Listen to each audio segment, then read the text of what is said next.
नमस्कार, IND special में आपका स्वागत है। मैं हूं आपके साथ आकाश सैन और आज हम बात करेंगे खेरागढ़ के घमासान की। जिस तरीके से भारत निर्वाचन आयोग ने 4 स्टेट्स में जो उपचुनाव होने हैं उसकी तारीखों का ऐलान किया है, उसके बाद छत्तीसगढ़ की अगर हम बात करें तो छत्तीसगढ़ के खेरागढ़ जो विधानसभा सीट है जो राजनांदगांव जिले के अंतर्गत आती है, यहां पर भी जो है तारीखों का ऐलान हो गया। और उसके बाद अगर हम बात करें तो बीजेपी और कांग्रेस ने अपनी अपनी तैयारी करना भी शुरू कर दी है, तेज कर दी। अगर हम सरकार की बात करें, कांग्रेस की बात करें तो सीधे तौर पर सत्ता पक्ष का यह कहना है कि हम पूरी तरीके से खेरागढ़ चुनाव के लिए तैयार हैं।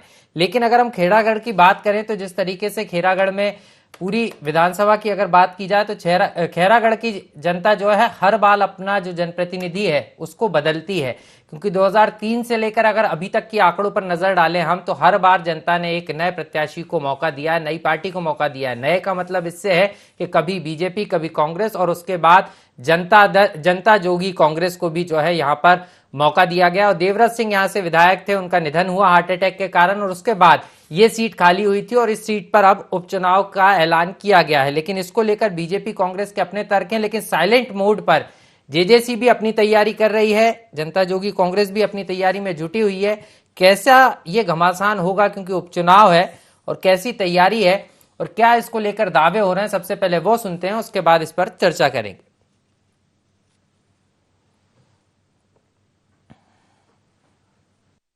भी चुनाव हम लोग तो उम्मीद कर रहे थे कि 5 राज्य चुनाव उसी के साथ हो जाएगा, लेकिन हम निर्वाचन आयोग का जो फैसला उसके बाद है तो फिर चुनाव में तो लगना ही है।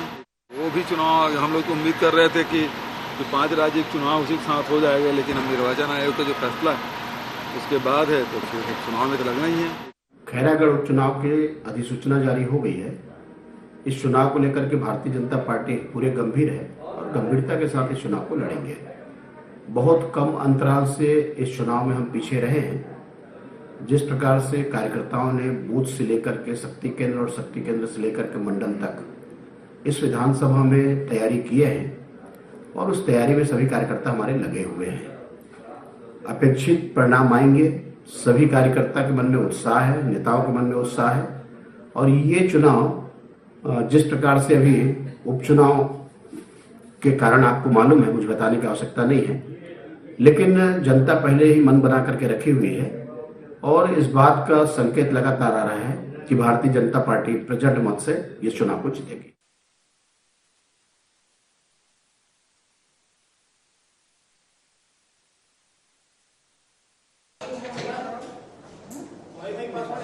लेकिन जनता का क्या मन है ये तो 12 अप्रैल को पता पड़ेगा, जब 12 अप्रैल को बड़ी तादाद में जो जनता है वो घरों के बाहर निकल कर अपना वोट करेगी। लेकिन उसके पहले दोनों पार्टियों में प्रत्याशी चयन को लेकर भी प्रक्रिया शुरू हो गई है और खास तौर पर अगर हम बात करें तो ये जो मुकाबला होगा त्रिकोणीय होगा, क्योंकि यहाँ पर जेजेसी जोगी कांग्रेस का भी अच्छा खासा प्रभाव है। और अगर हम बात करें तो जेजेसी की टिकट पर ही देवव्रत सिंह जो है यहाँ से विधायक बने थे। वहीं अगर हम कांग्रेस की बात करें तो गिरवर जंघेले यहाँ से जो है पहले विधायक रह चुके हैं। इसके अलावा बीजेपी से कोमल जंघेले यहाँ से एक बार विधायक रह चुकी हैं। तो कुल मिलाकर त्रिकोणीय मुकाबला है, लेकिन जनता किसे अपना सिरमौर बनाती है ये बड़ा सवाल है और इसी पर हम चर्चा करेंगे कि किस तरीके से खैरागढ़ उपचुनाव को लेकर क्या तैयारी यहाँ पर बीजेपी और कांग्रेस कर रही है। अगर हम बीजेपी की बात करें तो 10 विस्तारकों को भी यहाँ पर भेजा है बीजेपी ने और इन विस्तारकों के जरिए बीजेपी और सीधे हमारे संवाददाता हमारे साथ लाइव जुड़ रहे हैं रायपुर से शशिकांत। सीधे शशिकांत के पास चलेंगे। शशिकांत, कैसे देख रहे हैं, बिगुल बज चुका है खैरागढ़ उपचुनाव का और जिस तरीके से तारीखों का ऐलान हुआ है उसके बाद सबसे पहले तो जीत के दावे और उसके बाद अगर हम देखें तो जीत की तैयारी भी दोनों ही दल करते हुए नजर आ रहे हैं। मेरे में ऑडियो आ रहा है भाई, इसमें भी दिखाते हैं ना, इसलिए लगता है तकनीकी कारणों के चलते हमारा शशिकांत से संपर्क नहीं हो पा रहा है। लेकिन बड़ा सवाल यही है कि जिस तरीके से मुख्यमंत्री भूपेश बघेल दावा कर रहे हैं कि एक साथ ही जो है जिस तरीके से 5 राज्यों में चुनाव संपन्न हुए उसी के साथ उपचुनाव भी हो जाते तो बेहतर होता। हालांकि उन्होंने ये साफ तौर पर कहा कि हमारी तैयारी पूरी है। और कांग्रेस भी अगर हम बात करें तो कांग्रेस भी उत्साहित नजर आ रही है। जिस तरीके से कांग्रेस ने नए सदस्य बनाने का जो लक्ष्य लिया था 10 लाख सदस्य बनाने का, वो भी कांग्रेस ने पूरा कर लिया। और खैरागढ़ की अगर हम बात करें तो खैरागढ़ में एक अलग तरीके का विधानसभा सीट है। सामान्य वर्ग से आती है, लेकिन यहाँ अगर हम बात करें, सामान्य सीट है ये, लेकिन यहाँ अगर हम बात करें तो यहाँ की जनता काफी ज्यादा समझदार है, क्योंकि जनता हर बार अपना जो नेता है वो बदल देती है। और उसका सबसे बड़ा कारण यह है कि यहाँ की जनता परफॉर्मेंस के आधार पर जो है अपने नेता का चुनाव करती है। यही कारण है कि अगर 2003 से लेकर अभी तक के आंकड़ों पर हम नजर डालें तो एक बार कांग्रेस, एक बार बीजेपी, फिर कांग्रेस, फिर जेजेसी,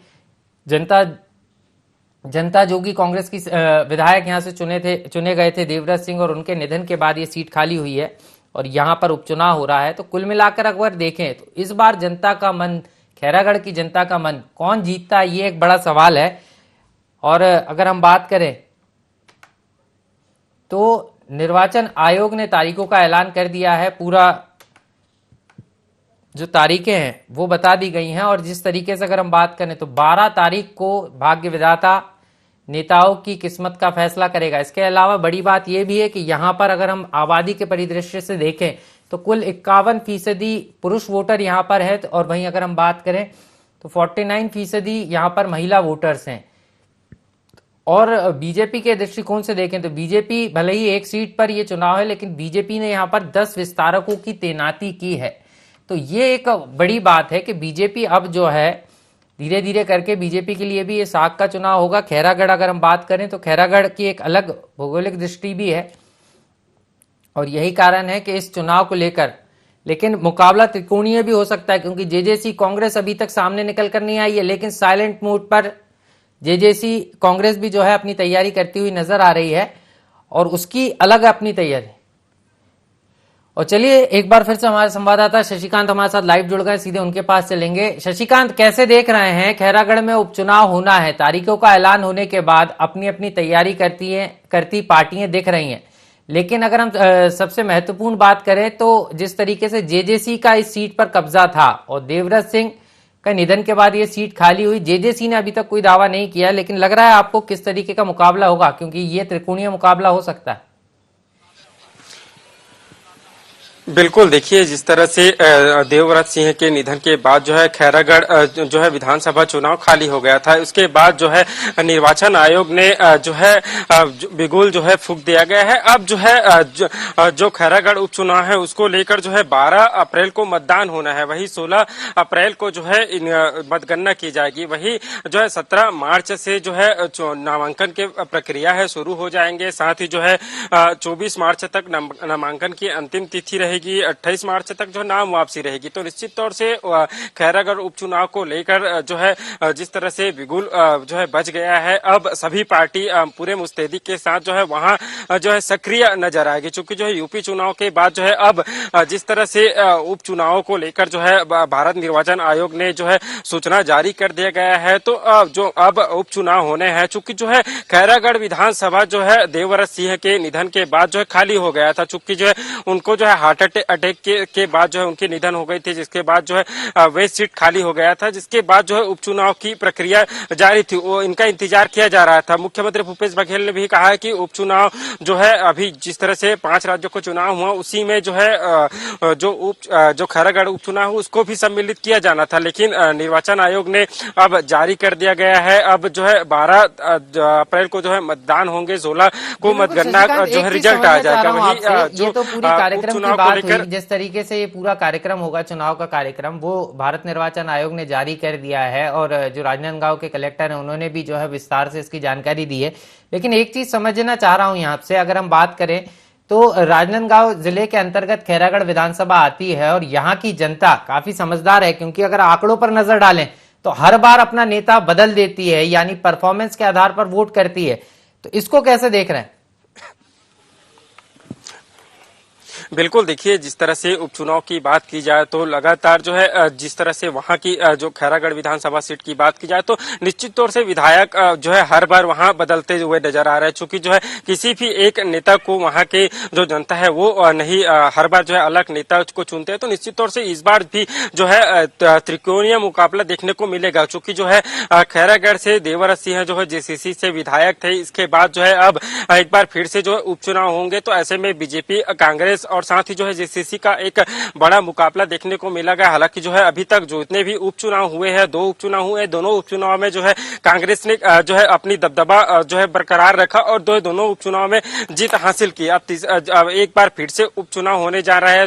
तीनों ही पार्टी अपने जो दावे है वो कर रहे हैं। बीजेपी का कहना है कि हम जो है जिस तरह से लगातार जिस तरह से सरकार है, सरकार के विपक्ष है, वे जो गलत काम है उनको गलत नीतियां है उनको लेकर हम जनता के बीच जाएंगे। वही जो है जिस तरह से जनता भी सरकार के 3 साल को लेकर काफी नाखुश है, तो निश्चित तौर से बीजेपी भी बड़ा दावा कर रही, कांग्रेस का साफ तौर पर कहना है कि हम 3 साल के जो विकास कार्य, कांग्रेस अपने दावे कर रही है, लेकिन किसके दावों में दम है ये जो है 12 अप्रैल को पता चलेगा, क्योंकि जब मतदान करने के लिए जनता निकलेगी यहाँ पर तो स्पष्ट हो पाएगा कि कितने लोग निकल रहे हैं, वोट कर रहे हैं। और ये वोट काफी महत्वपूर्ण होगा, क्योंकि सत्ता पक्ष को जगाने के लिए भी हो सकता है, विपक्ष को भी जगाने के लिए हो सकता है, या जेजेसी यहाँ पर कमाल करेगी। ये तो 16 तारीख जब होगी, जब मतगणना का दिन होगा 16 अप्रैल, उस दिन पता चल पाएगा। बहरहाल बहुत बहुत शुक्रिया हमारे साथ जुड़ने के लिए शशिकांत। हमारे साथ अमित जी जुड़ गए हैं, कांग्रेस के प्रवक्ता है। अमित जी, बहुत बहुत स्वागत है आपका IND 24 में। अमित जी, किस तरीके की तैयारी है, क्योंकि अगर हम बात करें तो 10 लाख सदस्य बनाने का जो लक्ष्य था कांग्रेस ने वो तो हासिल कर लिया, लेकिन अब खैरागढ़ के घमासान की बारी है, तो खैरागढ़ को लेकर क्या तैयारी है आपकी? देखिए, खैरागढ़ को लेकर हमारी हमने जीत के लिए रणनीति बनाने का, कार्य योजना बना के हम लगातार काम कर रहे हैं। और आपको मैं बता दूं कि पूरी तरीके से जिस प्रकार से जनता का छत्तीसगढ़ में हमें आशीर्वाद और प्यार मिल रहा है, आप देखिए कि 69 के बाद जितने भी उपचुनाव छत्तीसगढ़ में हुए, सब में हमें विजयश्री जनता के आशीर्वाद से प्राप्त हुई। अब देखिए कि लगातार जो हमारी सरकार कार्य कर रही है, एक भी चुनाव, जब से विधानसभा चुनाव के बाद आप देखेंगे, चाहे वो नगरीय निकाय का चुनाव हो, पंचायत चुनाव हो, चाहे उपचुनाव हो, सब में जनता ने हमें प्यार और आशीर्वाद देकर प्रचंड बहुमत से जिताया है। हमें विश्वास है अपने 3 साल की कार्य का शैली पे, और निश्चित तौर पे आकाश जी की जो हमारी सरकार काम कर रही है और जो धैर्य से काम कर रही है कि अंतिम पंक्ति में बैठा हुआ अंतिम व्यक्ति तक हर योजनाओं का लाभ पहुंचे, और उसमें हम बहुत हद तक सफल भी हुए हैं। तो इसलिए हमें पूर्ण विश्वास है कि इस बार खैरागढ़ की जनता कांग्रेस अपने मताधिकार का प्रयोग करके कांग्रेस को प्रचंड बहुमत से विजय दिलाएगी, और खैरागढ़ के विकास को और गति प्रदान करने का हम पूरी तरीके से प्रयास करेंगे। कल ही आप देखिए कि बजट में अभी 50 बिस्तर का एक हॉस्पिटल खैरागढ़ में स्वीकृत किया गया है, और इंफ्रास्ट्रक्चर को लेकर बहुत सी रोड वहां पर स्वीकृत की गई है, पुल स्वीकृत किए गए हैं। तो लगातार अगर आप देखेंगे तो बीजेपी के लोग जिस प्रकार से हमारी सरकार यहाँ पर काम कर रही है, मुझे ऐसा लगता है कि जो अंदरूनी कलह बीजेपी में चल रही है और जो चिंतन शिविर के बाद जिस प्रकार से बातें देखने को आई है कि बीजेपी के कार्यकर्ता उनके साथ नहीं है, चिंता का विषय उनके लिए है। क्योंकि जब 56 लाख कार्यकर्ता वो अपने मिस कॉल से बनाए थे, और जब उन्हें वोट पड़ता है तो 41 लाख, मतलब 15 लाख कार्यकर्ता ने उनका साथ नहीं दिया, और आज भी कार्यकर्ता उनसे रुष्ट है। क्योंकि उसकी भी वजह है आकाश जी, जब चुनाव हुए थे विधानसभा के चुनाव और रिजल्ट आए थे, जब उनके प्रदेश अध्यक्ष आदरणीय धर्मलाल कौशिक जो पूर्व अध्यक्ष थे, उनसे पूछा गया कि आपकी हार का कारण क्या है, तो उन्होंने कहा था कि हमारे कार्यकर्ताओं ने हमें हरा दिया। तो कार्यकर्ता कभी किसी को हराता नहीं है। मैं आपको बता दूं कि जीत का श्रेय अगर सेनापति को मिलता है तो हार की जवाबदारी भी सेनापति को लेनी चाहिए, लेकिन कार्यकर्ताओं का जिस प्रकार से मान सम्मान होना चाहिए बीजेपी में हो नहीं रहा है। इसीलिए मैं हमेशा कहता हूं कि पेड़ के कटने का किस्सा नहीं होता अगर कुल्हाड़ी में लकड़ी का हिस्सा नहीं होता। और हम बड़े गर्व के साथ कहते हैं कि हमारी सरकार आकाश जी जो आई है ना, वो हमारे कार्यकर्ताओं के अथक प्रयास और मेहनत से आई है। नहीं, मेहनत से तो आई, मेहनत से आई है श्रीवास्तव जी, लेकिन समझना यही चाहूंगा, बीजेपी के जो आरोप हैं यही है कि यहाँ पर आप जो है चुनाव के दृष्टिकोण से खैरागढ़ को जो है ये सौगातें दी जा रही हैं, पहले ये ध्यान नहीं दिया गया। ऐसा बिल्कुल भी नहीं है। देखिए, छत्तीसगढ़ का चौमुखी विकास की जवाबदारी हमारी सरकार की है, और अगर हमारी सरकार लगातार ये काम कर रही है, आप देखिए कि जिस प्रकार से अवार्ड हमें केंद्र की सरकार ने दिया है, और लगातार बीजेपी तो कहते ना पार्टी विद द डिफरेंस की बात बीजेपी में पहले होती थी, लेकिन बीजेपी में इतना डिफरेंस है ये जनता देख रही है। और अब तो पूरी तरीके से छत्तीसगढ़ में चलिए पार्टी विद डिफरेंस में कितना डिफरेंस है ये पता चलेगा। अमित जी, लौटूंगा आपके पास। कौशल जी हमारे साथ जुड़ गए हैं, वरिष्ठ पत्रकार हैं। कौशल जी, बहुत बहुत स्वागत है आपका IND 24 में। कौशल जी, आपसे समझना चाह रहा था सर, खैरागढ़ का घमासान का ऐलान हुआ है, और जिस तरीके से इस सीट की अगर हम बात करें तो रोचक किस्सा यह है कि यहाँ की जो जनता है वो हर बार अपना जनप्रतिनिधि बदल देती है। तो ऐसे में अब क्योंकि जेजेसी से टिकट पर देवव्रत सिंह यहाँ से विधायक बने थे, उनका निधन के बाद ये सीट खाली हुई है, तो इस बार किस तरीके का मुकाबला इस सीट पर होने का आपको लग रहा है कि किस तरीके का मुकाबला इस सीट पर देखने को मिलेगा? निधन के बाद ये सीट खाली हुआ है और इस बार क्योंकि वो जोगी कांग्रेस जेसीजे के प्रत्याशी रहे और वहां से विधायक चुनकर आए थे, लेकिन इस बार जो मुकाबला जो देखने को मिलेगा, हमें ऐसा लग रहा है कि भारतीय जनता पार्टी और कांग्रेस के बीच ही रहे, क्योंकि जोगी कांग्रेस की ओर से चूंकि देवव्रत सिंह जी जो प्रत्याशी रहे, पहले कांग्रेस से भी विधायक रह चुके हैं, वो अपनी छवि के दम पर चुनाव जीत कर आए थे। तो इसके पहले जब वो अभी जो उनके निधन के पहले की जो स्थिति थी छत्तीसगढ़ में, वो कांग्रेस की ओर उनका आकर्षण काफी बढ़ रहा था तेजी से। यदि उनका निधन नहीं होता तो ऐसी संभावना, ऐसी पॉसिबिलिटी बन रही थी कि आने वाले जो चुनाव है, विधानसभा चुनाव, उसके पहले वे कांग्रेस में शामिल हो जाते। तो निश्चित तौर पे अभी उनके निधन के बाद खैरागढ़ के लगभग 200 से ज्यादा कांग्रेस कार्यकर्ताओं जोगी कांग्रेस के कार्यकर्ताओं ने कांग्रेस प्रवेश किया है। तो ऐसा लगता है कि खैरागढ़ का जो विधानसभा चुनाव है, इस बार निश्चित तौर पे जनता कांग्रेस की जो सीट रही है, उनके प्रत्याशी अपने प्रत्याशी जरूर खड़ा करेंगे, लेकिन मुकाबला भारतीय जनता पार्टी और कांग्रेस के बीच होने की भरपूर संभावना है। लेकिन देखना ये होगा कि किन मुद्दों को लेकर भारतीय जनता पार्टी खैरागढ़ चुनाव में जाएगी, क्योंकि न वहां पे अभी कांग्रेस के विधायक रहे हैं, न भाजपा के विधायक रहे हैं। अभी जो वर्तमान जो विधायक थे जिनका निधन हुआ, वो जो कि कांग्रेस के विधायक थे। तो दोनों ही दलों के लिए इस सीट को जीतने की एक बड़ी चुनौती होगी। कांग्रेस जहां 70 से अपना 71 सीट करके विधानसभा में अपना और दमदारी बढ़ाने की कोशिश करेगी, वहीं पे जो भारतीय जनता पार्टी है, वो जो विधानसभा को जो परिणाम है 2018 की, जिसमें 15 सीट थी, क्योंकि एक सीट उनका खाली हो गया था तत्कालीन वर्तमान विधायक के निधन के कारण, तो वो 15 सीट फिर से लाने की कोशिश करेगी। तो मुझे लगता है कि दोनों के बीच जो फाइट है 71 और 15 को लाने के बीच की कोशिश में रहेगी। जी निश्चित रूप से सर, लौटूंगा आपके पास। हमारे साथ संजय श्रीवास्तव जी जुड़ गए हैं, बीजेपी के प्रवक्ता हैं। बहुत बहुत स्वागत है संजय जी आपका ND24 में। आपसे समझना चाह रहा था सर, खैरागढ़ के लिए उपचुनाव की तारीखों का ऐलान हो गया है, बीजेपी की क्या रणनीति रहने वाली है? क्योंकि अगर हम बात करें तो 10 विस्तारकों की तैनाती की बात भी सामने आ रही है, जिससे साफ है कि आप खैरागढ़ में जो है चुनाव जीतने के लिए पूरी ताकत लगा रहे हैं। देखिए, निश्चित रूप से हर एक चुनाव जो आगामी चुनाव होता है वो भारतीय जनता पार्टी के लिए बहुत एक महत्वपूर्ण और इम्पोर्टेंट चुनाव होता है। और चूंकि 6 महीने पहले करीब पूर्व विधायक देवव्रत सिंह जी नहीं रहते, तो ये एक प्रस्तावित था, बहुप्रतीक्षित था कि 6 महीने के अंदर में वहां पर चुनाव होने हैं। इसलिए भारतीय जनता पार्टी, चूंकि हम विपक्ष में भी है, तो निश्चित रूप से हमें और ज्यादा मेहनत करने की आवश्यकता है। तो हमने अपनी तैयारियां प्रारंभ कर दी थी, और जिस तरीके का वातावरण है प्रदेश से लेकर देश के अंदर में, और विशेषकर नगर पालिका के समय भी मैं वही था, और नगर पंचायत जो भी है सब कब्जे हमारे हैं वहां पर, और नगर पालिका में हमने वहां पर जीत दर्ज की है। एक वार्ड को दाएं बाएं करके कांग्रेस से वहां पे हेरफेर किया, नहीं तो हम सीधे तौर पर वहां पर अध्यक्ष बना रहे थे। 4 से 5 पार्षद हमारे 2-4-5 वोटों के अंतर से हारे हैं। तो कुल मिलाकर एक जो चुनाव के पूर्व में एक जो वातावरण, एक अनुकूल वातावरण दिखाई देता है खैरागढ़ के अंदर में। और पिछला विधानसभा भी हम केवल 870 वोटों से वहां पर हारे थे। तो हमें पूरा विश्वास है कि खैरागढ़ की जनता निश्चित रूप से आशीर्वाद देगी। पिछले दिनों 4 राज्यों के भी चुनाव के परिणाम जो सामने आए हैं, उससे एक देश के अंदर में एक वर्तमान राजनीतिक परिदृश्य दिखाई देता है, और बीजेपी के प्रति एक आकर्षण है लोगों का। और लगभग 3-3.25 सालों की जो भूपेश बघेल की सरकार है, जिसने विश्वासघात किया है लोगों के साथ में जिस तरीके से, ये सब विषय भी सामने आ रहे हैं, चाहे वो शराबबंदी का विषय हो, बेरोजगारी भत्ते का विषय हो, स्व सहायता समूह की बहनों के ऋण माफ करने की जो वादा खिलाफी, तमाम प्रकार की वादा खिलाफी जो उन्होंने की है।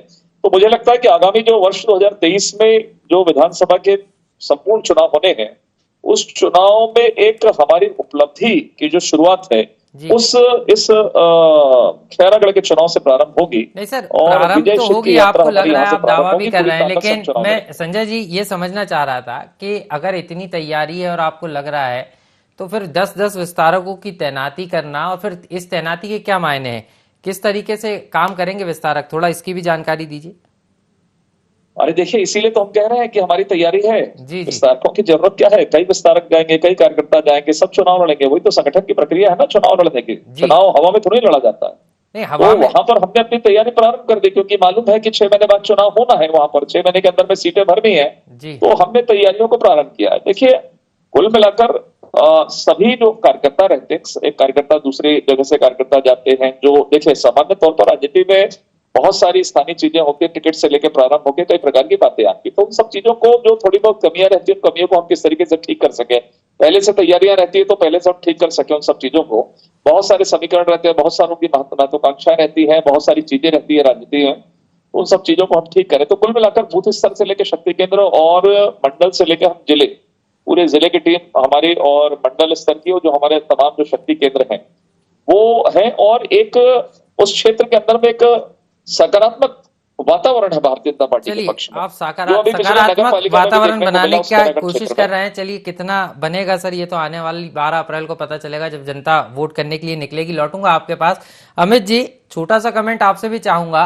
सबसे बड़ी बात होती है प्रत्याशी चयन की, और अगर हम बात करें तो दोनों ही दलों ने लगातार उन्हीं प्रत्याशियों को दोबारा मौका दिया है। हालांकि कांग्रेस ने जरूर, क्योंकि देवव्रत जी जब कांग्रेस का दामन छोड़ दिया था, जनता जो कि कांग्रेस में चले गए थे, तो उसके बाद जरूर यहाँ से जो है गिरवर जंगले को मौका दिया गया था। तो इस बार प्रत्याशी चयन को लेकर क्या तैयारी है, और आपको लग रहा है कि बीजेपी से पहले आप लोग प्रत्याशियों के चयन के नामों का ऐलान भी करेंगे? देखिए, निश्चित तौर पे आपको बता दूं कि जिस प्रकार से अभी कौशल भैया कह रहे थे कि अगर दादा, हम देवव्रत सिंह को दादा कहते थे, अगर जी। वो रहते तो निश्चित तौर पे शायद इस चुनाव के पहले वो कांग्रेस में आ भी जाते। और आपको बता दूं आकाश जी कि जिस प्रकार से छत्तीसगढ़ में जो जनहित ऐसी सरकार काम कर रही है, पूरी तरीके से छत्तीसगढ़ में जो भाजपा है वो मुद्दाविहीन हो गई है। और मुद्दाविहीन भाजपा लगातार, अगर आप देखेंगे तो तथ्यहीन बातें करके अपनी लगातार 15 साल की नाकामी और कमजोरी छुपा रही है। और जिस प्रकार से इनका कार्यकर्ता रूस है, और मैंने कहा पार्टी विद द डिफरेंस की बात करने वाली भाजपा में इतने डिफरेंसेस है, इतने गुट है। पहले सिर्फ 2 ही गुट हुआ करता था भाजपा में, रमन सिंह जी और बृजमोहन अग्रवाल जी का। अब तो प्रेम प्रकाश पांडे जी का गुट है, अजय चंद्राकर जी का गुट है, सरोज पांडे जी का गुट है। चलिए, आप गुटबाजी की बात कह रहे हैं, लेकिन जनता तक कैसे जाएंगे सर, और कैसी उपलब्धियां बताएंगे, ये भी महत्वपूर्ण होगा। अंतिम प्रतिक्रिया के लिए ही चलता हूं, समय कम है। स्वर्णवीर जी हमारे साथ लगातार बने हुए हैं। सर, आपसे चाहूंगा एक अंतिम कमेंट, आप कैसे देख रहे हैं? एक तरफ कांग्रेस कह रही है कि मुद्दा नहीं है बीजेपी के पास, और दूसरी तरफ बीजेपी कह रही है कि हमारे पास कई मुद्दे हैं। लेकिन आपसे ये समझना चाहूंगा, प्रत्याशी चयन में कुछ नयापन दिखेगा कि उन्हीं लोगों को मौका मिलेगा यहाँ पर?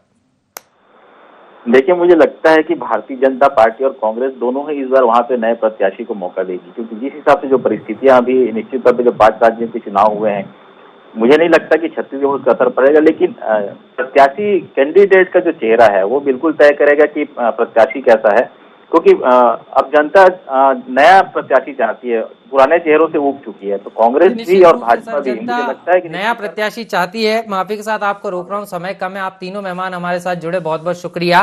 तो ये साफ है कि खैरागढ़ का ये घमासान है, और जिस तरीके से उपचुनाव की तारीखों का ऐलान हुआ है, उसके बाद बीजेपी और कांग्रेस ने अपनी तैयारी करना शुरू कर दी है। हालांकि जेजेसी अभी तक निकलकर सामने नहीं आई है, लेकिन माना यह जा रहा है जेजेसी प्रमुख अमित जोगी अपनी साइलेंट मोड पर तैयारी कर रहे हैं। लेकिन ये तैयारी कितनी कामयाब होगी, और खैरागढ़ के घमासान में कौन बाजी मारेगा, ये तो आने वाला वक्त बताएगा। IND स्पेशल में इतना ही, मुझे दीजिए इजाजत, नमस्कार।